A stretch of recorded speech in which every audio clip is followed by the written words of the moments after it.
Magnus Carlsen is the current world champion and one of history's greatest chess players. He's so good at chess that he once defeated 10 expert chess masters while wearing a blindfold. Keep watching this video for the story of when Magnus Carlsen became the world's youngest Grandmaster and was beaten by a complete novice. Magnus Carlsen had to defeat Max Dutch. Max Dutch, a 24-year-old San Franciscan who defines himself as an extreme learner, is presented. Max is an insatiable student who has mastered a wide range of skills. His most recent challenge was to defeat Magnus Carlsen in a one-on-one chess match. Magnus also agreed to the challenge, which would take place in a month. Although Max's chances are slim, it's clear that he's unaware of how ridiculous this task was. Max claims to be a rapid learner who's talented in a multitude of disciplines, such as freestyle rapping, solving the Rubik's Cube, and sketching great portraits. This will not be enough to save him from the world champion, and Max was well aware of this. As a result, he made the decision right away to devise techniques for competing against Magnus on an equal playing field. Could Max defeat Magnus Carlsen after being Grandmaster? The fact that Max knew so little about the game itself was the most serious flaw that he had ignored. Although many people have attempted to learn the game from the ground up in the past, almost no one has ever passed the 2000 mark.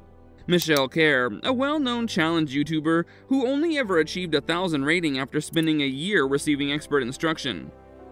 Max would need an ELO of roughly 2600 to stand a chance against Magnus. Magnus is noted for annihilating opponents with a 2600 rating, even while playing against them.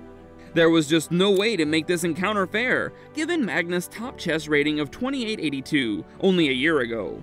But Max was aware of this as well, and the next day he began working on a wonderful plan. If you're enjoying the video thus far, please like and subscribe to our channel for more amazing content like this. Max was beat when it came to beating Magnus.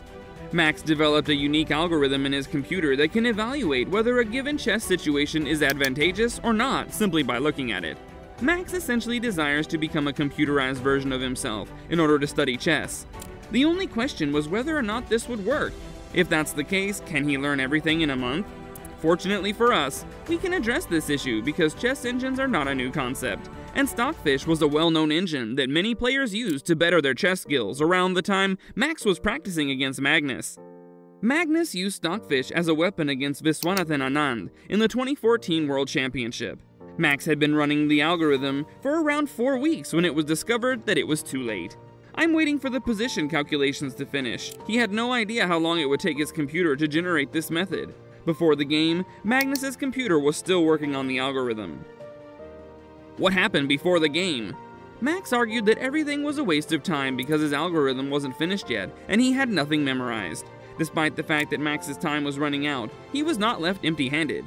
Because his strategy was unknown, this one-of-a-kind strategy was to prepare enough moves to compete with Magnus solely on chess theory. He had studied a number of common chess openings that Magnus was likely to use. Magnus, on the other hand, had a significantly greater memory than him, having memorized nearly 10,000 chess games from memory. When Magnus arrived, Max was busy with the Rubik's Cube. To put it another way, shouldn't you be learning chess? However, as time passed, Max became more certain. Perhaps he knew something, or perhaps he had obtained the beads, a reference to a chess cheating scandal. How did the match go down? Magnus and Max locked gazes, and it was evident from the way Max was standing that he was not nervous. Unlike Magnus' other opponents, who always show evident signs of discomfort when playing him until they lose, this one appeared nearly slouched. Max feels certain and unyielding thanks to his covert strategy. Consider how he opened with e4, a move that Magnus had seen many times previously, but was nevertheless a powerful one. Magnus' most common response was an e5, and they started with the Ruy Lopez opening. Max's initial few moves are surprisingly accurate, as he executes some of the position's best moves. Even yet, knight d5's initial blunder leads everything to unravel. When Magnus captures, white's pawn is weakened, giving Magnus Carlsen the advantage. Magnus advances his knight first to e5, then to g4. Max committed his second game-ending error by playing his queen to a tile that has no effect. As Magnus threatens checkmate with the queen on the h4, Magnus responds with the knight on move h3, a bad mistake. After a few more moves, Max makes a mistake with his queen, effectively ending any hope of victory.